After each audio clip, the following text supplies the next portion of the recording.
ബഹുമാനരായ സത്യവിശ്വാസികളെ, വിശ്വാസികൾ, അള്ളാഹുവിനെ സൂക്ഷിച്ചുകൊണ്ട് അവന്റെ വിധിവിലക്കുകൾ ജീവിതത്തിന്റെ എല്ലാ മേഖലയിലും എല്ലാ സന്ദർഭത്തിലും പാലിച്ചുകൊണ്ട് ജീവിക്കണമെന്ന് ഏവരെയും ഓർമ്മപ്പെടുത്തുകയാണ്, വസിയത്ത് ചെയ്യുകയാണ്.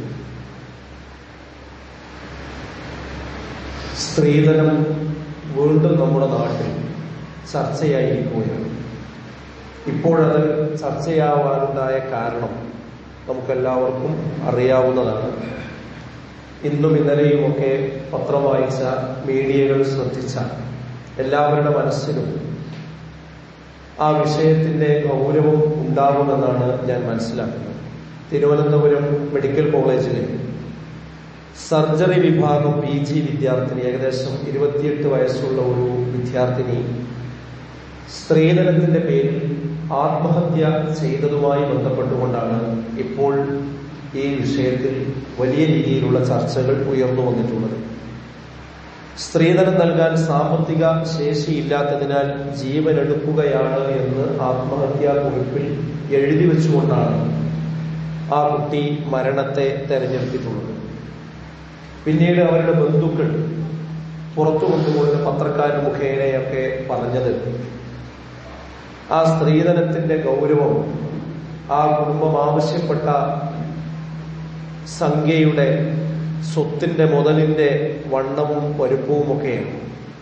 150 പവനും 15 ഏക്കർ ഭൂമിയും ഒരു BMW കാറും ഒക്കെയാണ് യുവാവിന്റെ വീട്ടുകാർ ആവശ്യപ്പെട്ടത് എന്നാണ് ഇവർ ആരോപിക്കുന്നത്. ഇനി വിഷയം മുന്നോട്ട് പോകുമ്പോൾ ഇതൊക്കെ അങ്ങോട്ടും ഇങ്ങോട്ടും ആരോപണ പ്രത്യാരോപണങ്ങൾ ഒരു പക്ഷേ മാറി മറിഞ്ഞേക്കാം. പക്ഷേ പ്രത്യക്ഷത്തിൽ ഈ കുട്ടി എഴുതിയതിൽ നിന്നും മറ്റുമെല്ലാം ഇത് വസ്തുതയാണ് എന്നാണ് ഇപ്പോൾ നമുക്ക് ലഭിച്ചുകൊണ്ടിരിക്കുന്ന അറിവുകൾ. 2 വർഷം മുമ്പ് ഈ പെൺകുട്ടിയുടെ ഉപ്പ മരണപ്പെടുകയും ചെയ്തിട്ടുണ്ട്. അതിന്റെയൊക്കെ ഒരു പശ്ചാത്തലത്തിലാണ് ഒന്നിച്ച് ജീവിക്കാൻ രണ്ടുപേരും നേരത്തെ തീരുമാനിച്ചതാണ്. ആ തീരുമാനിച്ചിടത്തുനിന്ന് വിവാഹത്തിലേക്ക്, യാഥാർത്ഥ്യത്തിലേക്ക് വന്നപ്പോഴാണ് സ്ത്രീധനം വൻതോതിൽ ആവശ്യപ്പെടുകയും അത് ഇവരുടെ കുടുംബത്തിന് കൊടുക്കാൻ സാധ്യമാകാതെ വരികയും ചെയ്തപ്പോഴാണ് ആ കുട്ടി മരണത്തിന് കീഴടങ്ങിയത് എന്നതാണ് നമുക്ക് മനസ്സിലാക്കുന്നത്. രണ്ടുപേരും ഡോക്ടർമാരാണ്, അറിവുള്ളവരാണ്, വിവരമുള്ളവരാണ്. ഈ വിഷയം ഇന്ന് സമൂഹം വലിയ തോതിൽ ചർച്ച ചെയ്യുന്നുണ്ട്. കാരണം ഇതൊരു ചെറിയ കാര്യമല്ല. ഇത് ആ സമൂഹത്തിൽ, പ്രത്യേകിച്ച് ഈ കഴിഞ്ഞ 2020-ലും 2021-ലുമൊക്കെ ഇതേ ജില്ലയിൽ തന്നെ, ഇവർ കൊല്ലം ജില്ലക്കാരാണ്, ആ ജില്ലയിൽ തന്നെയാണ് മാരകമായ രീതിയിൽ സ്ത്രീധനത്തിന്റെ പേരിലുള്ള കൊലപാതകവും അതോടൊപ്പം തന്നെ ആത്മഹത്യകളും ഉണ്ടായിട്ടുള്ളത്.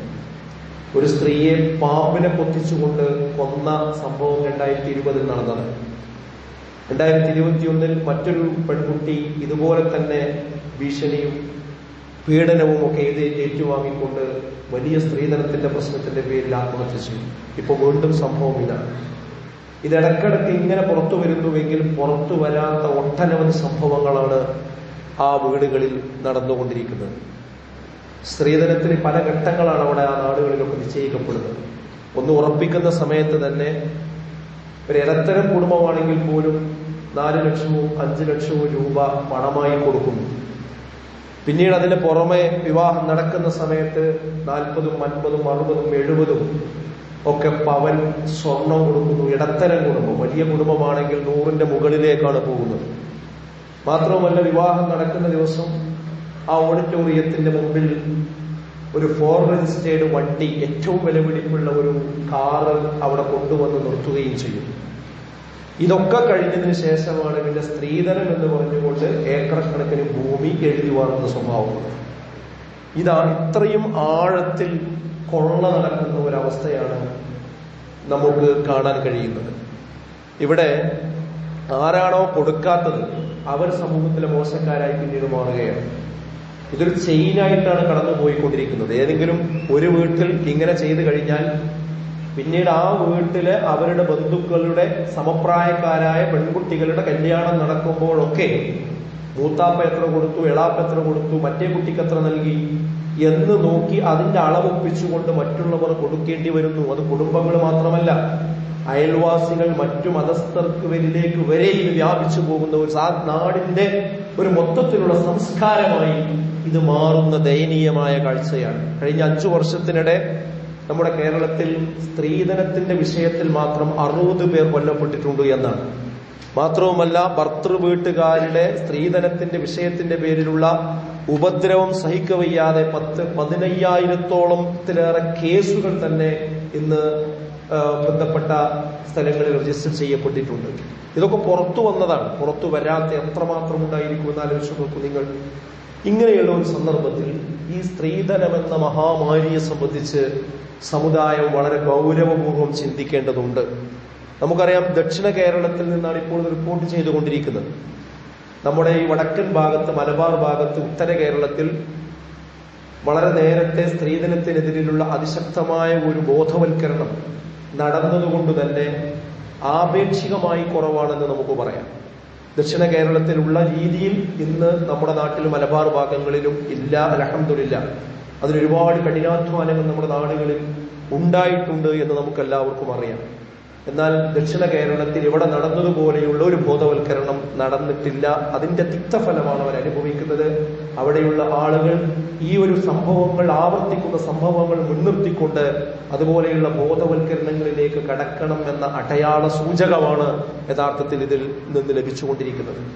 മാത്രവുമല്ല, പള്ളി കമ്മിറ്റികൾക്ക് പോലും അതിന്റെ ശതമാനം നോക്കി ഷെയർ വീതം വെക്കുന്ന, അതിന്റെ കാർമ്മികന് അതിനനുസരിച്ച് പണം കൊടുക്കുന്ന, കമ്മിറ്റിയിലേക്ക് പണം കൊടുക്കുന്ന അവസ്ഥകൾ പോലും ഉണ്ടെന്ന് പറയുമ്പോൾ ആരാണോ തിരുത്തേണ്ടത് അവർ തന്നെ ഇതിന്റെ കൊലയാളികളായി, അതിന് കോപ്പുകൂട്ടുന്നവരായി മാറുന്നു എന്ന ദയനീയമായ കാഴ്ചയാണ് അവിടങ്ങളിലൊക്കെ നമ്മൾ കണ്ടുകൊണ്ടിരിക്കുന്നത്. മാത്രവുമല്ല, ഈ സംഭവം ഒരു മുസ്ലിം സമുദായത്തിൽ നിന്ന്, മുസ്ലിം കുടുംബത്തിൽ നിന്ന് ഉണ്ടായി എന്നത് ഏറെ വേദനാജനകമാണ്. കാരണം എന്താണെന്ന് ചോദിച്ചാൽ, ഇസ്ലാമിൽ വിവാഹത്തിന്റെ നിയമത്തിൽ എവിടെയും സ്ത്രീ പണം ചെലവഴിക്കുന്നതിനെ പറ്റി പറയുന്നേയില്ല. പുരുഷൻ അങ്ങോട്ട് കൊടുക്കണമെന്നാണ് ഇസ്ലാമിന്റെ നിയമം. അതായത് സ്ത്രീ നിശ്ചയിക്കുന്ന മഹർ പുരുഷൻ കൊടുക്കണമെന്നാണ് ഇസ്ലാമിന്റെ നിയമം. നേരെ എതിരാണ്. സ്ത്രീധനമല്ല ഉള്ളത്, സ്ത്രീക്ക് അങ്ങോട്ട് കൊടുക്കുകയാണ് വേണ്ടത്. അത്രയും പരിശുദ്ധമായ പാഠം പഠിപ്പിക്കപ്പെട്ട ഒരു മതത്തിന്റെ, സമുദായത്തിന്റെ വക്താക്കളിൽ നിന്ന് ഇതുപോലെയുള്ള കള്ളക്കച്ചവടങ്ങൾ ഉണ്ടാകുന്നുവെന്നത് ആർക്കാണ് സഹിക്കാൻ കഴിയുക? ഈ ഘട്ടത്തിൽ നാം നമ്മെക്കുറിച്ചും നമ്മുടെ നാടിനെ കുറിച്ചും ഒരു ചിന്ത, ഒരു പുനർവിചിന്തനം വളരെ അത്യാവശ്യമാണ്. അവിടെയുണ്ട് ഇവിടെയുണ്ട് എന്ന് പറഞ്ഞ് പോകുന്നതിന് പകരം നമ്മൾ ഈ സമയത്ത് ഓരോരുത്തരും എന്നിൽ ഈ ചിന്തയുണ്ടോ, സ്ത്രീധനം വാങ്ങി കല്യാണം കഴിക്കണമെന്ന ചിന്തയുണ്ടോ എന്ന് ഇപ്പോൾ വിവാഹത്തിന് ഭാഗമായിട്ടുള്ള പുരുഷന്മാർ ചിന്തിക്കേണ്ടതുണ്ട്. അവരുടെ കുടുംബങ്ങൾ ആലോചിക്കേണ്ടതുണ്ട്. കാരണം വിവാഹ പ്രായമെത്തിയ ആളുകൾ ഇന്ന് നമുക്കറിയാം, നമ്മുടെ നാട്ടിൽ ഇപ്പൊ ചെയ്തുകൊണ്ടിരിക്കുന്നത് പൊതുവെ സ്ത്രീധനം വാങ്ങുന്നത് ഒരു നാണക്കേടായിട്ട് ആളുകൾക്ക് മനസ്സിലായി. പണ്ടൊക്കെ പരസ്യമായി പറഞ്ഞുറപ്പിച്ചിരുന്നിടത്തുനിന്ന് പോയി ഇന്നത് രഹസ്യമായി, അതല്ലെങ്കിൽ ഒരു വളഞ്ഞ വഴിയിലൂടെ സ്ത്രീധനം വാങ്ങുന്ന ഒരു സംവിധാനം ഇപ്പോഴും നിലനിൽക്കുന്നുണ്ട്. അതുകൂടി നമുക്ക് തുടച്ച് കളയേണ്ടതുണ്ട്. എന്തിനധികം ഈ പരിശുദ്ധമായ മഹറിനെ ഒരു ചൂണ്ടയായി പലരും മാറ്റിക്കൊണ്ടിരിക്കുകയാണ്. അതായത് നിശ്ചയിക്കുന്ന സമയത്ത്, കല്യാണം ആലോചിക്കുന്ന സമയത്ത്, ഉറപ്പിക്കുന്ന സമയത്ത് പിന്നെ സ്ത്രീധനം എന്തായിരുന്നാലും പറയാൻ കഴിയില്ല. അപ്പൊ പിന്നെ ഉറക്കെ ചോദിക്കുമെന്ത്, നിങ്ങൾ എന്താണ് മഹർ നൽകുക എന്ന്. അത് ചോദിക്കുന്നതിന് തെറ്റുണ്ടെന്നല്ല പറയുന്നത്. ആ മഹർ ചോദിക്കുക എന്നത് പെണ്ണിന്റെ അവകാശത്തിൽപ്പെട്ടതാണ്. പക്ഷെ അത് പലപ്പോഴും അതൊരു മാനദണ്ഡമാക്കി മാറ്റുകയാണ്. ഞങ്ങൾ 5 പവൻ നൽകാം എന്ന് പറഞ്ഞാൽ അതിനർത്ഥം 50 പവൻ ഇങ്ങോട്ട് സ്ത്രീധനം കൊടുക്കണം എന്ന് മറ്റുള്ളവർ മനസ്സിലാക്കട്ടെ എന്ന് വെച്ചുകൊണ്ട് ഇതൊരു ചൂണ്ടയായി പറയുന്നൊരു സ്വഭാവം. ഇത് ഈ മഹറിനെ അവഹേളിക്കലാണ്. പിന്നെ എവിടെ മഹർ കൊടുത്തോ പിന്നെ കല്യാണം ഹലാലാവോ? പിന്നെ അതായത് 5 കൊടുത്ത് 50 ഇങ്ങോട്ട് വാങ്ങുകയാണെങ്കിൽ എവിടെ നമ്മൾ മഹർ കൊടുത്തത്? 10 കൊടുത്ത് 100 ഇങ്ങോട്ട് വാങ്ങുകയാണെങ്കിൽ എവിടെ മഹർ കൊടുത്തത്? എവിടെ വിവാഹം ഹലാലായി മാറുന്നത്? നമ്മൾ വളരെ ഗൗരവപൂർവ്വം ചിന്തിക്കേണ്ട ഒരു വിഷയമാണത്. അതുകൊണ്ട് തന്നെ നമ്മൾ ചിന്തിക്കുക, ഒരു വിശ്വാസിയെ സംബന്ധിച്ചിടത്തോളം അവന്റെ സ്വത്ത് എന്ന് പറയുന്നത് നാളെ കണക്ക് ബോധിപ്പിക്കേണ്ടതുണ്ട്. യാതൊരു തർക്കവും ആ കാര്യത്തിൽ വേണ്ട. ഇവിടെ ആരെ മുമ്പിൽ കണക്ക് ബോധിപ്പിച്ചിട്ടില്ലെങ്കിലും അള്ളാഹുവിന്റെ മുമ്പിൽ ഈ കണക്ക് പറയാതെ നമുക്ക് എന്ത് ചെയ്യാൻ കഴിയില്ല, ഒരു കാലടി അങ്ങോട്ട് വെക്കാൻ കഴിയില്ല. ആ സ്വത്ത് അതിൽ ഒരിക്കലും തന്നെ ഹറാമിന്റെ മുതലില്ല എന്ന് ഉറപ്പ് വരുത്തേണ്ടതുണ്ട്. ലാ തസൂലു ഖദമ അബ്ദി യൗമൽ ഖിയാമ, ഖിയാമത്ത് നാളിൽ ആദമിന്റെ സന്തതിയുടെ കാൽപാദം മുന്നോട്ട് വെക്കാൻ കഴിയില്ല. ഹത്താ യുസ്അലു അൻ ഉംരിഹി ഫീമാ അഫ്നാ, അവന്റെ ആയുസ് എന്തിനു വേണ്ടി ചെലവഴിച്ചു എന്ന് ചോദിക്കാതെ, വഅൻ ഇൽമിഹി ഫീമാ ഫഅല, അവന്റെ അറിവ് കൊണ്ട് അവൻ എന്ത് പ്രവർത്തിച്ചു എന്ന് ചോദിക്കാതെ, വഅൻ മാലിഹി മിൻ ഐന ഇക്തസബഹു വഫീമാ അൻഫഖഹു. ആ വാക്ക് വളരെ അടിവരയിടേണ്ടതാണ്. അവന്റെ സ്വത്തിനെ കുറിച്ച് ചോദിക്കും. എന്താ? രണ്ട് ചോദ്യമാണ് സ്വത്തിനെ കുറിച്ച് ചോദിക്കുക. ഒന്ന് മിൻ ഐന ഇക്തസബഹു, എവിടെ നിന്ന് സമ്പാദിച്ചു. അതിന് ഒരു സാങ്കേതിക ഭാഷയിൽ, ആധുനിക ഭാഷയിൽ വേണമെങ്കിൽ ഹെഡ് ഓഫ് അക്കൗണ്ട് ചോദിക്കും. അഥവാ എവിടെ നിന്നാണ് ഈ കാശ് വന്നത് എന്ന് ചോദിക്കും. പിന്നെയോ വഫീമ അൻഫഖഹു, അത് ഏത് മാർഗത്തിൽ ചെലവഴിച്ചു, അഥവാ അതിന്റെ വൗച്ചറും ചോദിക്കും. പറഞ്ഞത് ചോദിക്കാനാണ്. അതായത് വന്ന വഴി ഏതാണെന്ന് ചോദിക്കും, പോയ റൂട്ട് ഏതാണെന്ന് ചോദിക്കും. ഇത് രണ്ടും പറഞ്ഞു കൊടുക്കാതെ ആദമിന്റെ സന്തതിയുടെ കാൽപാദം നാളെ പരലോകത്ത് മുന്നോട്ട് വെക്കാൻ കഴിയില്ല എന്നാണ് അല്ലാഹുവിന്റെ റസൂൽ സ്വല്ലല്ലാഹു അലൈഹി വസല്ലമ നമ്മളെ പഠിപ്പിക്കുന്നത്. അതുകൊണ്ട് സുഹൃത്തുക്കളെ, നമ്മൾ സ്ത്രീധനത്തെ സംബന്ധിച്ച് നിങ്ങളൊന്ന് ആലോചിച്ച് നോക്കൂ. അത് ഏത് വകുപ്പിലാണ് പെടുക നിങ്ങളൊന്ന് ആലോചിച്ച് നോക്കൂ.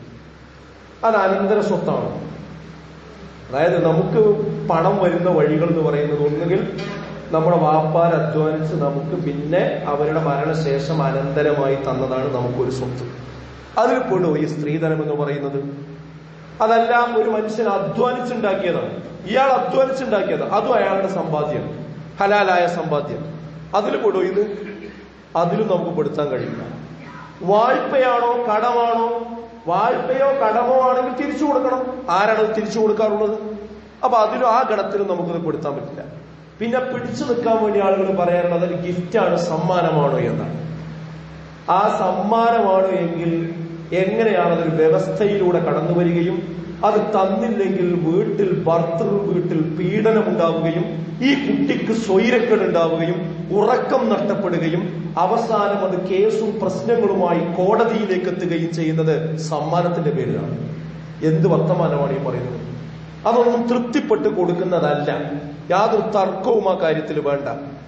അത് കൃത്യമായി വിവാഹം നടക്കണമെങ്കിൽ ഇത്രയും കിട്ടണമെന്ന് ദല്ലാളുമാര് മുഖേനയോ അല്ലെങ്കിൽ വ്യംഗ്യമായിട്ടോ മെസ്സേജ് കൊടുക്കുകയും അത് കിട്ടിയാൽ മാത്രമേ കല്യാണം നടക്കൂവെന്നും ഇനി അത് തന്നില്ലെങ്കിൽ ഇത്ര ദിവസത്തിനുള്ളിൽ തരണമെന്നും അത് തന്നില്ലെങ്കിൽ ഈ കുട്ടിക്ക് കല്യാണം കഴിച്ചു കൊണ്ടുവന്ന കുട്ടിക്ക് യാതൊരു സ്വൈരവും ഈ വീട്ടിൽ കൊടുക്കാതിരിക്കുകയും ചെയ്യുന്നതിന്റെ പേര് സമ്മാനമെന്നല്ല, സ്ത്രീധനം എന്ന് തന്നെയാണ്. അതൊരിക്കലും തന്നെ ഇസ്ലാമിൽ നമുക്ക് ഒരു വകുപ്പിലും പെടുത്താൻ കഴിയില്ല.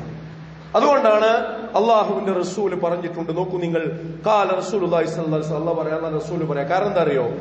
നമ്മളെ സ്വത്ത് എന്ന് പറയുന്നത് ഹലാലായ മാത്രം പോരാ നമ്മൾ തിന്നുന്നത്, തൊയ്യിബാവുകൂടി വേണം. എന്താ ഈ ഹലാലും തൊയ്യിബ് എന്ന് പറഞ്ഞാൽ എന്താ? ഹലാൽ എന്ന് പറഞ്ഞാൽ അനുവദനീയമെന്നാണ്. അപ്പൊ ഇവിടെയുള്ള എല്ലാ കാര്യങ്ങളും അനുവദനീയമാണ്, ഹറാമാണെന്ന് പറഞ്ഞതൊഴിച്ച്. അങ്ങനെയാണ്. ഇന്നതും പന്നി മാംസം നിങ്ങൾക്ക് ഹറാമാണ്, ചത്തത് നിങ്ങൾക്ക് ഹറാമാണ്, രക്തം നിങ്ങൾക്ക് ഹറാമാണ്, അള്ളാഹുവിന്റെ മാർഗത്തിലല്ലാതെ അറുക്കപ്പെട്ടത് നിങ്ങൾക്ക് ഹറാമാണ്. ഇങ്ങനെ എണ്ണി പറഞ്ഞത് ഒഴിച്ച് ബാക്കിയൊക്കെ ഹലാലാണെന്നാണ് ഇസ്ലാമിന്റെ വ്യവസ്ഥ. അപ്പൊ കോഴി ഹലാലാണ്, ആടുമാടുകൾ ഹലാലാണ്. എന്നാൽ നമ്മുടെ അയൽവാസിയുടെ കോഴിക്കൂട്ടിൽ പോയി രാത്രി അയാൾ കാണാതെ ഒരു കോഴിയെ മോഷ്ടിച്ചു കൊണ്ടുവന്നുകൊണ്ട് അറുത്താലോ? കോഴി ഹലാലാണ്, പക്ഷെ തൊയ്യിബല്ല. ഇതാണ് ഹലാലും തൊയ്യിബും തമ്മിലുള്ള വ്യത്യാസം. ഹലാലാണ് കോഴി, മനുഷ്യന് ഹലാലാണ്, ബിസ്മി ചൊല്ലി അറുക്കും ചെയ്യാം, കുഴപ്പമില്ല. പക്ഷെ അത് നമുക്ക് തൊയ്യിബാകുന്നത് എപ്പോഴാ? അത് നമ്മളിലേക്ക് വന്ന വഴി ശരിയാകണം. അത് മറ്റൊരുത്തന്റെ കൂട്ടിൽ നിന്ന് മോഷ്ടിച്ചു കൊണ്ടുവന്നതാണെങ്കിൽ തൊയ്യിബല്ല. അപ്പോ നമ്മുടെ സ്വത്ത് ഹലാലായിരിക്കണം എന്ന് മാത്രമല്ല, അത് തൊയ്യിബായിരിക്കണം, അതിന്റെ വഴി ശരിയായിരിക്കണം. മറ്റൊരുത്തന്റെ ഒരു വിഹിതം അതിലുണ്ടാകാൻ പാടില്ല. സക്കാത്ത് കൊടുക്കാത്ത പണമാണ് എങ്കിൽ അത് തൊയ്യിബല്ല, അത് തൊയ്യിബല്ല. അതുകൊണ്ട് നമ്മൾ ഭക്ഷണം കഴിച്ചാൽ ശരിയാവില്ല. അതുപോലെ ഭാര്യയുടെ വീട്ടുകാരുടെ കണ്ണീര് കൊണ്ട് നെയ്തെടുത്തതാണ് എങ്കിൽ അത് ഹറാമാണ്, അത് നമുക്ക് യോജിച്ചതല്ല, അത് തൊയ്യിബല്ല. സംശയിക്കേണ്ട കാര്യമില്ല. റസൂലുള്ളാഹി സ്വല്ലല്ലാഹു അലൈഹി വസല്ലം പറഞ്ഞു നോക്കിങ്ങൾ, ഇന്നല്ലാഹ ത്വയ്യിബുൻ, നിശ്ചയമായും അല്ലാഹു ത്വയ്യിബാണ്. ലാ യഖ്ബലു ഇല്ലാ ത്വയ്യിബ, അല്ലാഹു ത്വയ്യിബല്ലാതെ സ്വീകരിക്കുകയില്ല. വ ഇന്നല്ലാഹ, നിശ്ചയമായും അല്ലാഹു അമറൽ മുഅ്മിനീന ബിമാ അമറ ബിഹിൽ മുർസലീൻ, മുഅ്മിനീങ്ങളോട് മുർസലീങ്ങളോട് ദാ ഇപ്രകാരം കൽപ്പിച്ചിട്ടുണ്ട്. ഫഖാല തആല, അല്ലാഹു പറഞ്ഞു, യാ അയ്യുഹർ റസൂൽ, ഏ ദൂതന്മാരെ, കുലൂ, നിങ്ങൾ ഭക്ഷിക്കുവീൻ, മിനത് ത്വയ്യിബാത്, നല്ലതിൽ നിന്ന്, ത്വയ്യിബിൽ നിന്ന്, വഅമലൂ സ്വാലിഹാ, നല്ല പ്രവർത്തികൾ നിങ്ങൾ ചെയ്യുകയും ചെയ്യൂ. വഖാല തആല, വീണ്ടും അല്ലാഹു പറഞ്ഞു, യാ അയ്യുഹല്ലദീന ആമനൂ, ഏ വിശ്വാസികളെ, കുലൂ, നിങ്ങൾ ഭക്ഷിക്കുവീൻ, മിനത് ത്വയ്യിബാതി മാ റസഖ്നാകും, നിങ്ങൾക്ക് നാം നൽകിയതിൽ നിന്ന്, ത്വയ്യിബായതിൽ നിന്ന് നിങ്ങൾ ഭക്ഷിക്കുവീൻ. വഷ്കുറൂ ലില്ലാഹി ഇൻ കുൻതും ഇയ്യാഹു തഅബുദൂൻ, അല്ലാഹുവിന് നിങ്ങൾ നന്ദി ചെയ്യുവീൻ, നിങ്ങൾ അവനെയാണ് ആരാധിക്കുന്നതെങ്കിൽ. പിന്നെ റസൂലുള്ളാഹി പറഞ്ഞു, സുമ്മ ദക്കറ അർറജുൽ, ഒരു മനുഷ്യനെ കുറിച്ച് റസൂലുള്ളാഹി പറഞ്ഞു. ഈ ആയത്ത് ഓതി കേൾപ്പിച്ച ശേഷം പിന്നെ ഒരു മനുഷ്യനെ പറ്റി പറഞ്ഞു. എന്താ മനുഷ്യന്റെ പ്രത്യേകത? യുതീറുസ് സഫറ, അവൻ ദീർഘമായി യാത്ര ചെയ്തവനാണ്. അഷ്അസ അഗ്ബറ, അവന്റെ മുടിയൊക്കെ പൊടി പിടിച്ചിട്ടുണ്ട്, അവൻ ജട പിടിച്ചിട്ടുണ്ട്, അവന്റെ മുഖത്ത് പൊടിയുണ്ട് ദീർഘയാത്ര ചെയ്തതുകൊണ്ട്. എന്നിട്ട് അവൻ ചെയ്യുന്നത് എന്താ? യമുദ്ദു യദൈ, അവൻ ആകാശത്തേക്ക് കൈകൾ നീട്ടിപ്പിടിച്ചിരിക്കുന്നു. ഇലസ്സമാ, ആകാശത്തേക്ക് കൈ നീട്ടിപ്പിടിച്ചിരിക്കുന്നു. എന്നിട്ട് യാ റബ്ബ്, യാ റബ്ബ്, എന്റെ റബ്ബേ, എന്റെ റബ്ബേ എന്ന് പറഞ്ഞവൻ പ്രാർത്ഥിച്ചുകൊണ്ടിരിക്കുകയാണ്. പക്ഷേ അല്ലാഹുവിന്റെ റസൂൽ പറയാണ്, ആ മനുഷ്യന്റെ വമത്അമഹു ഹറാം, അവൻ ഭക്ഷണം കഴിച്ചത് ഹറാമാണ്. വമശ്റബഹു ഹറാം, അവന്റെ പാനീയം ഹറാമാണ്. വമൽബസുഹു ഹറാം, ഹറാമിന്റെ മുതൽ കൊണ്ടാണ് അവൻ വസ്ത്രം ധരിച്ചിരിക്കുന്നത്. വഉദിയ ബിൽ ഹറാം, ഹറാം കൊണ്ടാണ് അവൻ ഊട്ടപ്പെട്ടിരിക്കുന്നത്. അതുകൊണ്ട് ഫഅന്നാ യുസ്തജാബു ലഹു, എങ്ങനെയാണ് അവന്റെ പ്രാർത്ഥനയ്ക്ക് പിന്നെ ഉത്തരം കിട്ടുക? അപ്പൊ പ്രാർത്ഥനയ്ക്ക് ഉത്തരം കിട്ടണമെങ്കിൽ തിന്നുന്നത് ഹലാലാകണം, ത്വയ്യിബാണ്. അപ്പൊ അതിലൊരു നിലക്കും ചെയ്യാൻ പാടില്ല. ഈ ജാതി സംഗതികൾ ഒരു ഹെഡ് ഓഫ് അക്കൗണ്ടിൽ എഴുതാൻ പറ്റാത്ത ഒരു സാധനം നമ്മുടെ ജീവിതത്തിലേക്ക് വരാൻ പാടില്ല എന്ന് നമ്മൾ മനസ്സിലാക്കണം. പലപ്പോഴും ഈ സ്ത്രീധനത്തിന്റെ കാര്യത്തിൽ വില്ലന്മാരാകുന്നത് രക്ഷിതാക്കൾ തന്നെയാണ്. അപ്പൊ ഈ ഒരു പരിധിവരെ ചെറുപ്പക്കാരോട് ചോദിച്ചാൽ എനിക്കങ്ങനെ വാങ്ങിക്കൊള്ളുന്നില്ല. ഇപ്പൊ ഈ ഉണ്ടായ കേസിലും തന്നെ ഈ ഡോക്ടറോട് ആളുകൾ ചോദിക്കുമ്പോ, സുഹൃത്തുക്കൾ അന്വേഷിക്കുമ്പോ, വീട്ടുകാരുടെ നിർബന്ധത്തിന്, പ്രത്യേകിച്ച് രക്ഷിതാവിന്റെ നിർബന്ധത്തിന് വഴങ്ങിക്കൊണ്ടാണ് ഇവരിത് ചെയ്തത് എന്നാണ്. അതുകൊണ്ട് കുടുംബങ്ങൾ ശ്രദ്ധിക്കുക. മക്കളെ കൊണ്ട് ഒരിക്കലും തെറ്റിന് നിർബന്ധിക്കാൻ പാടില്ല. നമ്മൾ സമ്മർദ്ദം ചെയ്ത്, ചില അമ്മാവന്മാർ ആ സമയത്ത് ഇവര് രംഗപ്രവേശനം ചെയ്യും, വേറെ ഒരു കാര്യത്തിലും അവർ ഇടപെടും. കല്യാണ സമയത്ത് വന്നിട്ട് സ്ത്രീധനം എങ്ങനെയെങ്കിലും ഒരു വാങ്ങിപ്പിക്കാനുള്ള ഉത്ബോധനം നടത്തും, പേടിപ്പിക്കും. പറഞ്ഞിട്ട് ഈ ഒരു കല്യാണം കഴിച്ചുകൊണ്ട് വന്നിട്ട് ആരാ പിന്നെ നോക്കുക? നിന്റെ അടുത്ത് എന്താ ഉള്ളത്? കല്യാണം നടത്താൻ എന്താ ഉള്ളത്? ഈ 4 ഇന്റർവ്യൂ കഴിയുമ്പോഴേക്കും ഇവനാരും കിടുകിടോ. എന്നിട്ട് എന്ത് ചെയ്തു? വാങ്ങൽ നിർബന്ധമാകുന്ന ഒരു അവസ്ഥയ്ക്ക് കുടുംബത്തിന്റെ പ്രഷർ ഇതൊരു വലിയ പ്രശ്നമാണ്. അതേപോലെ തന്നെ ടെൻഷൻ ഉണ്ടാക്കുക, അനാവശ്യ ടെൻഷൻ. ഇപ്പൊ ഒരു വീട്ടില് പിന്നെ 2 ആൺകുട്ടി 2 പെൺകുട്ടി ഉണ്ടെന്ന് കരുതുക. ഇതെന്താ പൊട്ടത്തരല്ലേ ചെയ്യുന്നത്?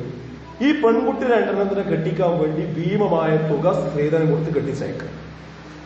പിന്നെ ആൺകുട്ടികൾ കല്യാണം കഴിക്കുമ്പോൾ ഇതിന് പ്രതികാരം ചെയ്യാം. പിന്നെ എന്ത്? ഈ കൊടുത്തതിന്റെ ഇരട്ടി ആൺകുട്ടികളെ കൊണ്ട് ഇങ്ങോട്ട് വാങ്ങിക്കൊണ്ടില്ല. എന്തിവിടെ സംഭവിച്ച്? ഇത് രണ്ടോട് കൊടുക്കും. പിന്നെ ഇല്ലായ്മ വെച്ചാൽ ഈ ടെൻഷൻ ഒഴിവായിക്കൂടെ, ഈ പ്രശ്നം ഒഴിവായിക്കൂടെ? ആൺകുട്ടിയൊക്കെ കൊടുക്കുക, വാങ്ങുന്നില്ല, പെൺകുട്ടിയൊക്കെ കൊടുക്കുന്നില്ല എന്ന് തീരുമാനിച്ചാൽ കുടുംബത്തിൽ എത്ര സമാധാനം ഉണ്ടാവും? വെറുതെ പണിയെടുക്കുക. നിങ്ങളൊന്ന് ആലോചിച്ച് നോക്കിയത്. മാത്രമല്ല, സ്ത്രീ എന്ന് പറയുന്നത് തന്നെ ഒരു ധനമായി നമ്മൾ മനസ്സിലാക്കണം. പണത്തെയാണ് സ്നേഹിക്കുന്നത് എങ്കിൽ ആ വ്യക്തി ഒരിക്കലും ആ പെണ്ണിനെ സ്നേഹിക്കൂല, കുടുംബത്തെ സ്നേഹിക്കൂല. ഒരു പണത്തെ മാത്രമേ സ്നേഹം ഉണ്ടാവൂ. അതുകൊണ്ട് വിചാരിച്ച പോലെ പണം കിട്ടാതെ വരുമ്പോഴാണ് പിന്നെ പീഡനം തുടങ്ങുന്നത്, അപ്പോഴാണ് കുഴപ്പം തുടങ്ങുന്നത്, അതാണ് അവസാനം മരണത്തിലേക്ക് എത്തുന്നത്. പിന്നെ മാത്രമല്ല, ഇതിൽ നമ്മൾ പറഞ്ഞു പോകേണ്ട ഒരു മേഖലയാണ് നമ്മുടെ വീട്ടിലെ സ്ത്രീകൾ. സ്ത്രീകളാണ് സ്ത്രീധനത്തിന്റെ ഇര. പക്ഷേ വേട്ടക്കാരും പലപ്പോഴും സ്ത്രീകൾ തന്നെയാണ്. ഈ സ്ത്രീകളുടെ അങ്ങേയറ്റത്തെ ആഭരണ ഭ്രമമാണ് പലപ്പോഴും ഈ സ്ത്രീധനം നിലനിന്നു പോകുന്നതിന്റെ ഒരു പ്രധാന കണ്ണി. സ്ത്രീധനത്തിന്റെ കേസ് ഞാൻ പറഞ്ഞു, 10-15,000-ഓളം ഭർത്തൃപീഡനത്തിന്റെ കേസുകൾ പറഞ്ഞു. ആ കേസുകളിൽ പ്രതി ചേർക്കപ്പെട്ടവരിൽ മിക്കവാറും ആ ഭർത്താവിന്റെ ഉമ്മമാരുടെ പ്രതികളായിരിക്കും. കാരണം ആ ഉമ്മമാരാണ്, അവരുടെ തലയിൽ നിന്നാണ് പലപ്പോഴും ഇതിന്റെ പ്രശ്നങ്ങൾ ഉണ്ടാകുന്നത്, ചോദ്യമുനകൾ ഉണ്ടാകുന്നത്, സ്വൈരം കൊടുക്കാത്ത അവസ്ഥയുണ്ടാകുന്നത്, ഈ കുട്ടിയോട് ഒരു പ്രത്യേക നയം സ്വീകരിക്കുന്നത്. ഇത് പലപ്പോഴും പുരുഷന്മാരാവില്ല, ആ വീട്ടിലെ സ്ത്രീകളായിരിക്കും. അപ്പൊ സ്ത്രീകളാണ് ഇതിന്റെ കെടുതി അനുഭവിക്കുന്നതും അവര് തന്നെയാണ് പലപ്പോഴും ഇതിന്റെ വേട്ടക്കാരായി മാറിക്കൊണ്ടിരിക്കുന്നതും എന്നതുകൂടി നാം തിരിച്ചറിയേണ്ടതുണ്ട്. മാത്രവുമല്ല, നമുക്കറിയാം സ്ത്രീധനത്തിന്റെ പേരിൽ ഇനി മരുമക്കൾ ആരെങ്കിലും ക്രൂശിക്കുന്നുണ്ട് എങ്കിൽ അവർക്കൊക്കെ താക്കീതാണ് ഇത്തരം സംഭവങ്ങളൊക്കെ. ഇതിനി നമ്മുടെ വീടുകളിൽ ആവർത്തിച്ചിട്ട് പിന്നെ വായ ഉളച്ചിട്ട് കാര്യം ഉണ്ടാവില്ല. മാത്രമല്ല, സ്ത്രീധനം എന്ന് പറയുന്നത് മറ്റു തിന്മകളുടെ കവാടമാണ്. അത് കുടുംബ ശൈഥില്യം ഉണ്ടാക്കും, അത് കേസിലേക്കെത്തും, അത് കൊലപാതകത്തിലേക്കെത്തും, അത് ആത്മഹത്യയിലേക്കെത്തും. ഇതൊന്നും ഒറ്റപ്പെട്ട സംഭവങ്ങളല്ല. മാത്രമല്ല, ഈ സംഭവത്തിൽ ഈ പ്രണയിക്കുന്ന ആളുകൾ കൊണ്ടൊരു താക്കീത്. ഇപ്പൊ എല്ലാ വിവാഹങ്ങളും പ്രണയ വിവാഹങ്ങളാണ്. അതുകൊണ്ട് ഏതെങ്കിലും രണ്ടാളുകൾ തമ്മിൽ സെറ്റാവുക, എന്നിട്ട് വീട്ടുവല്ല് വന്ന് പറയാം ഇത് കല്യാണം കഴിച്ചേക്കെന്ന് പറയാം. ഇന്ന് രക്ഷിതാക്കൾക്ക് യാതൊരു റോളും കല്യാണത്തിൽ ഇല്ലാത്തൊരവസ്ഥ ഉണ്ടായിട്ടുണ്ട്. പെൺകുട്ടികൾ ഇത്തരം സംഭവങ്ങൾ മുന്നിൽ വെച്ച് ചിന്തിക്കണമെന്നാണ് എനിക്ക് പറയാനുള്ളത്. എന്ത് വകുപ്പാണ് ഇസ്ലാമിൽ അതിനുള്ളത്? കുറെ കാലം ഒരു അന്യ പുരുഷനുമായിട്ട് ചാറ്റ് ചെയ്ത് നടക്കാൻ, അല്ലെങ്കിൽ ഒന്നിച്ച് യാത്ര ചെയ്യാൻ, സംസാരിക്കാൻ, ദീർഘമായി രാത്രി സമയത്ത് സംസാരിക്കാൻ. അല്ലാഹുവിന്റെ റസൂൽ പറഞ്ഞത് എന്താ? ലാ യഖ്ലുവന്ന റജുലുൻ ബിഇംറഅത്തിൻ ലാ തഹ്ലുഹു ഫഇന്ന സാലിസുഹുമാ അശ്ശൈത്താൻ. ഒരാണും ഒരു പെണ്ണും ഒറ്റക്കാവുന്നില്ല, മൂന്നാമനായി അവിടെ ശൈത്താൻ ഉണ്ടായിട്ടല്ലാതെ. മൂന്നാമനായി ശൈത്താൻ ഉണ്ടാവും, എല്ലാ തെറ്റിലേക്കും അവരെ കൊണ്ടുപോകും. അതുകൊണ്ട് വിവാഹത്തിലൂടെ അല്ലാതെ ഒരാണും പെണ്ണും ഒന്നിച്ച് ജീവിക്കാൻ പറ്റില്ല, സംസാരിക്കാൻ പാടില്ല, ഒന്നും നടക്കാൻ പാടില്ല. പക്ഷെ അതൊക്കെ നടക്കുകയാണ് പലപ്പോഴും. അപ്പൊ അത്തരം കുട്ടികളും ശ്രദ്ധിക്കേണ്ടതാണ്. മാത്രവുമല്ല, ആത്മഹത്യ എന്ന് പറയുന്നത് ഒരു പ്രശ്നത്തിനൊരു പരിഹാരമല്ല. അത് നമ്മൾ മനസ്സിലാക്കേണ്ടതാണ്. പലപ്പോഴും ഫൈനൽ എക്സിറ്റ് എന്നാണ് ആത്മഹത്യക്ക് ഒരു ഭാഷാന്തരം ചെയ്യാറുള്ളത്. അഥവാ എല്ലാ പ്രശ്നങ്ങളിൽ നിന്നുള്ള മോചനമാണ് ആത്മഹത്യ. തെറ്റാണത്. ഇസ്ലാമിന്റെ കണ്ണിൽ എല്ലാ പ്രശ്നങ്ങളുടെയും സമാരംഭമാണ്. ഫൈനൽ എക്സിറ്റ് അല്ല, ഫസ്റ്റ് എൻട്രൻസ് ആണ്. എല്ലാ പ്രശ്നത്തിലേക്കുമുള്ള ഒന്നാമത്തെ കവാടമാണ് ആത്മഹത്യ എന്ന് പറയുന്നത്. കാരണം എന്താ അറിയോ? ഇവിടെ ആത്മഹത്യ ചെയ്താലും കബറിൽ രണ്ടാമത് ഇങ്ങോട്ട് കൊണ്ടുവരും, ചോദ്യം ചെയ്യും. നാളെ പരലോകത്ത് വിചാരണയുണ്ട്. അവിടെ പിന്നെ ആത്മഹത്യ ചെയ്ത ആളുകൾക്ക് വലിയ കുറ്റമാണുള്ളത്. പക്ഷെ അവരുടെ മനസ്സും ആ അത്തരം അവസ്ഥയിലേക്ക് അവർ പോയത് എന്താണെന്ന് അള്ളാഹുവിന് അറിയാം. അതിന് അള്ളാഹു അനുസരിച്ച് തീരുമാനിക്കുന്നു മാത്രം. എന്നാൽ മനസ്സിലാക്കുക, ആത്മഹത്യ സ്വയംബോധത്തോടുകൂടി ഒരാൾ ചെയ്യുകയാണെങ്കിൽ അവന് കാലാകാലം നരകത്തിലും ചെയ്തുകൊണ്ടിരിക്കുന്നു. അപ്പൊ അത് അവസാനിക്കല്ല, ഫൈനൽ എക്സിറ്റ് അല്ല. ആ ഒരു ധാരണ ശരിക്കും നമുക്ക് ഉണ്ടാകേണ്ടതുണ്ട്. പിന്നെ പുരുഷന്മാര് ഇതിന് പരിഹാരം എന്താന്ന് ചോദിച്ചാൽ, പുരുഷന്മാരായ ആളുകൾ ഇനി സ്ത്രീധനം ഒരിക്കലും ഞാൻ വാങ്ങില്ല എന്ന് തീരുമാനിക്കുക. സ്ത്രീകളാകട്ടെ, സ്ത്രീധനം ചോദിച്ചുകൊണ്ട് ഒരാൾ വന്നാൽ ഞാൻ ഒരിക്കലും ആ വിവാഹത്തിന് സമ്മതിക്കുകയില്ല എന്ന് പെൺകുട്ടികൾ തീരുമാനിച്ചു കഴിഞ്ഞാൽ അവിടെ അവസാനിപ്പിക്കാവുന്നതേ ഉള്ളൂ നമുക്ക് ഈ സ്ത്രീധനം എന്ന് പറയുന്നത്. പിന്നെ വിവാഹത്തിന്റെ ചെലവിന് വരനെയാണ് സഹായിക്കേണ്ടത്. അപ്പൊ നമ്മളെ നാട്ടിലൊക്കെ പലപ്പോഴും സ്ത്രീയെയും അവരുടെ കുടുംബത്തെയാണ് ആൾക്കാർ കല്യാണത്തിന് സഹായിക്കുക. അത് എന്തിനെ സഹായിക്കുന്നത്? സ്ത്രീധനത്തെയാണ് സഹായിക്കുന്നത്. ഏതോ ഒരു ആള് വന്നിട്ട് എനിക്ക് ഇത്ര കിട്ടണം എന്ന് പറഞ്ഞ് നിശ്ചയിച്ചാൽ പോയി അവര്. എന്നിട്ട് അത് പള്ളി കമ്മിറ്റി നാട്ടുകാരൊക്കെ പാടും കൂടി പിരിച്ചു കൊടുക്കുക. ഈ പിരിച്ചു കൊടുക്കല് തുടങ്ങിക്കഴിഞ്ഞാൽ എന്നതാ അവസാനിക്കുക? ഇവർക്കൊരു വർത്താനത്തിന്റെ വിലയുള്ളൂ, ഇത്ര വേണമെന്ന് പറയാം. അത് നാട്ടുകാരൊക്കെ പാടം കൂടി ഉണ്ടാക്കി കൊടുക്കുന്നു വന്നാൽ പിന്നെ ഇത് നിശ്ചയിക്കുന്ന ആൾക്കാർക്ക് എന്ത് ചെലവാണുള്ളത്? എല്ലാവരും ഉണ്ടാക്കി കൊടുക്കുന്നുണ്ടെങ്കിൽ ഇതല്ല ചെയ്യേണ്ടത്. ഇവിടെ വിവാഹം കഴിക്കുന്നതിന്റെ പേരിൽ ആ ചെറുപ്പക്കാരന് അവളെ പോറ്റാൻ, അവന് വീടില്ലാന്ന് വിചാരിക്കും, റൂമില്ലാന്ന് കരുതും, ആ റൂം ഉണ്ടാക്കി കൊടുക്കണം, അതിനുള്ള സൗകര്യം ചെയ്ത് കൊടുക്കണം. വരനെയാണ് സഹായിക്കേണ്ടത്. സ്ത്രീധനത്തെ സഹായിക്കാൻ പാടില്ല. സ്ത്രീധനത്തിനെ സഹായിക്കുന്നത് അത് വർദ്ധിക്കാൻ മാത്രമേ കാരണമാവുകയുള്ളൂ എന്ന് നമ്മൾ മനസ്സിലാക്കേണ്ടതുണ്ട്. പിന്നെ വിദ്യാഭ്യാസം എത്ര ഉണ്ടായിട്ടും മനുഷ്യന് കാര്യമില്ല യഥാർത്ഥ മതബോധമില്ലെങ്കിൽ. അതാണ് ഇപ്പൊ ഈ സംഭവത്തിൽ പഠിക്കേണ്ട വേറെ.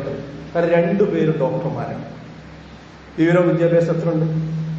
ഈ വിദ്യാഭ്യാസം ഒക്കെ ഉണ്ടെങ്കിലും ശരിയായ പടച്ചോനപ്പേടി നമ്മളെ മക്കൾക്ക് ഉണ്ടാക്കി കൊടുത്തിട്ടില്ലെങ്കിൽ എല്ലാ കെണികളിലും മക്കൾ പോയി കൊടുക്കും. ഇതുകൂടി നമ്മൾ എന്ത് ചെയ്യണം? കൃത്യമായി മനസ്സിലാക്കിക്കൊണ്ട് മുന്നോട്ട് പോകണം. അപ്പോ മൊത്തത്തിൽ ഈ പ്രശ്നങ്ങളിൽ നമ്മൾ തിരിച്ചറിയേണ്ട ഒരു കാര്യം, എല്ലാ പ്രശ്നങ്ങൾക്കുള്ള പരിഹാരം ശരിയായ ദീനീ ബോധമാണ്, മതബോധമാണ്. അതില്ലാതെ മറ്റെന്ത് പഠിപ്പിച്ചാലും അവരെ നമുക്ക് കൃത്യമായി നമുക്ക് ഇസ്ലാമികമായ രീതിയിൽ ലഭിച്ചു കൊള്ളണമെന്നില്ല. അങ്ങനെയാണ് ഈ ദുരന്തങ്ങളും പ്രശ്നങ്ങളൊക്കെ സമൂഹത്തിൽ ഉണ്ടാകുന്നത്. അതുകൊണ്ട് ഓരോ പ്രശ്നങ്ങളും ഉണ്ടാകുമ്പോൾ അത് മുന്നിൽ വെച്ച് അതിൽ നിന്ന് പഠിക്കേണ്ട പാഠങ്ങൾ പഠിച്ച് സ്വന്തം ജീവിതത്തിൽ തിരുത്തി മുന്നോട്ട് പോകാൻ നമുക്ക് കഴിയണം. അതിന് ഈ സംഭവവും അതിന് കാരണമാകുമാറാകട്ടെ എന്ന് പ്രാർത്ഥിക്കുകയാണ്. അല്ലാഹു നമ്മെ അനുഗ്രഹിക്കുമാറാകട്ടെ.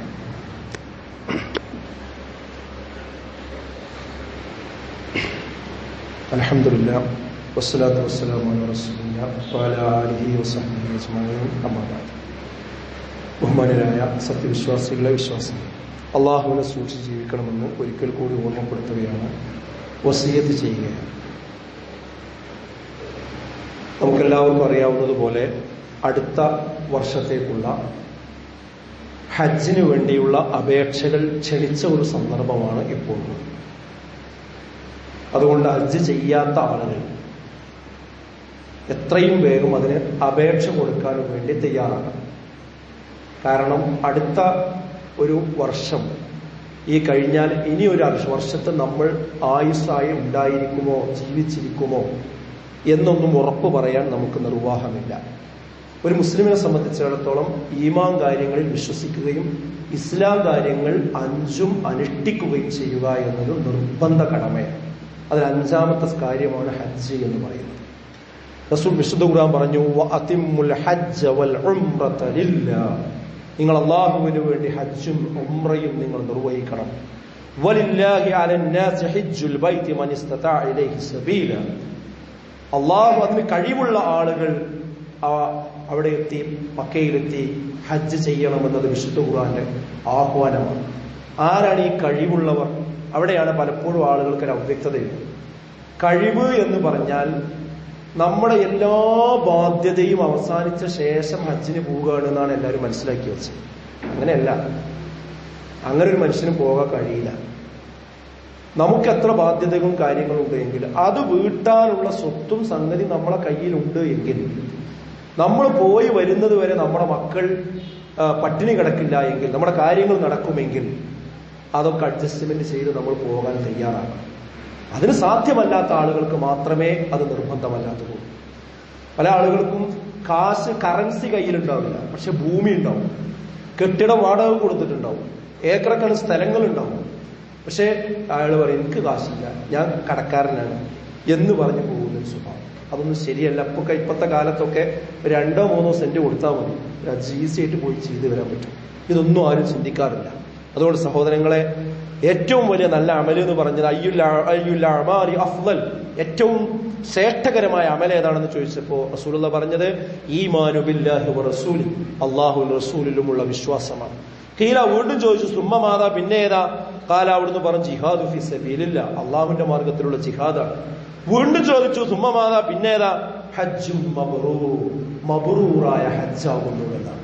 അതായത് ഒരു കുട്ടി ആ കുട്ടിയെ ഉമ്മ പ്രസവിച്ചാക്കുന്ന സമയത്ത് എത്ര പരിശുദ്ധമായുള്ളതാണോ അതുപോലെ ഒരാൾ ഹജ്ജ് ചെയ്തു വന്നു കഴിഞ്ഞാൽ എല്ലാ പാപവും പുറത്തു നൽകുന്ന, അവൻ സ്വർഗത്തിലേക്ക് പോകാൻ തയ്യാറാകുന്ന ഒരാളായിട്ട് മാറുമെന്നാണ്. അത്രയും വലിയ മഹത്തരമായ കർമ്മമാണ്.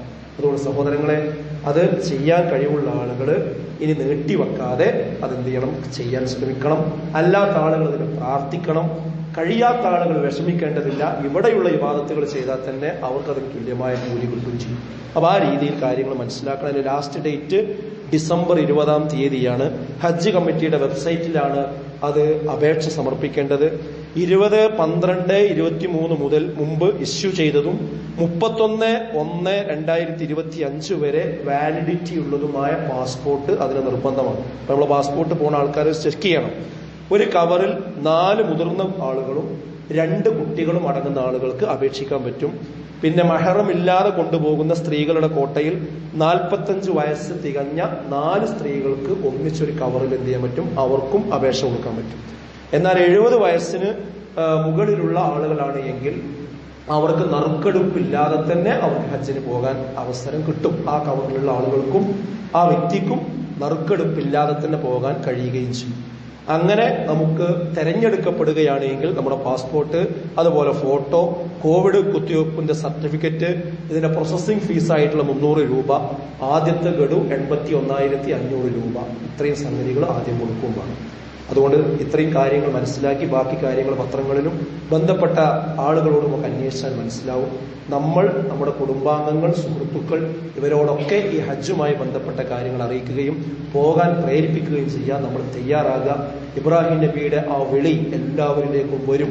പക്ഷെ നമ്മളതിന് കാതു കൊടുക്കണം എന്ന് മാത്രം. എങ്കിൽ മാത്രമേ നമ്മളെപ്പോൾ മരിക്കും നമുക്ക് പറയാൻ കഴിയില്ല. ഇന്ന് നമ്മളുണ്ട്, നാളെ ഉണ്ടോ എന്ന് പറയാൻ കഴിയില്ല. എന്നാൽ നമ്മൾ നിയ്യത്ത് വെച്ച് പോകാൻ തീരുമാനിച്ചു കഴിഞ്ഞാലോ, എന്നിട്ട് പിന്നെ നമുക്ക് പോകാൻ കഴിഞ്ഞില്ലെങ്കിലും നമുക്ക് കുറ്റല്ല. നമുക്ക് കിട്ടിയില്ലെങ്കിൽ നമ്മളെ കുറ്റമല്ല, പക്ഷെ ശ്രമിക്കുക എന്നത് നമ്മുടെ ബാധ്യതയിൽപ്പെട്ടതാണ്. അതിന് അള്ളാഹു നമുക്ക് ഏവർക്കും തൗഫീക്ക് നൽകി അനുഗ്രഹിക്കുമാറാകട്ടെ. മബ്റൂറായ ഒരു ഹജ്ജ് ചെയ്യാൻ നമുക്ക് എല്ലാവർക്കും അള്ളാഹു തൗഫീക്ക് നൽകി അനുഗ്രഹിക്കുമാറാകട്ടെ.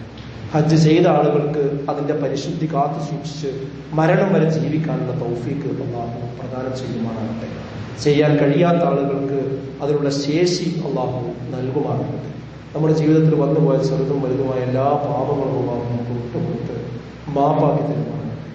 അസുഖം കൊണ്ട് പ്രയാസപ്പെടുന്ന എല്ലാവർക്കും അള്ളാഹു സമ്പൂർണമായ ശമനം നൽകി അനുഗ്രഹിക്കുമാറാകട്ടെ. നമ്മിൽ നിന്ന് മരണപ്പെട്ടു പോയ എല്ലാവർക്കും അവരുടെ കബറിടം അള്ളാഹു വിശാലമാക്കി കൊടുക്കുമാറാകട്ടെ.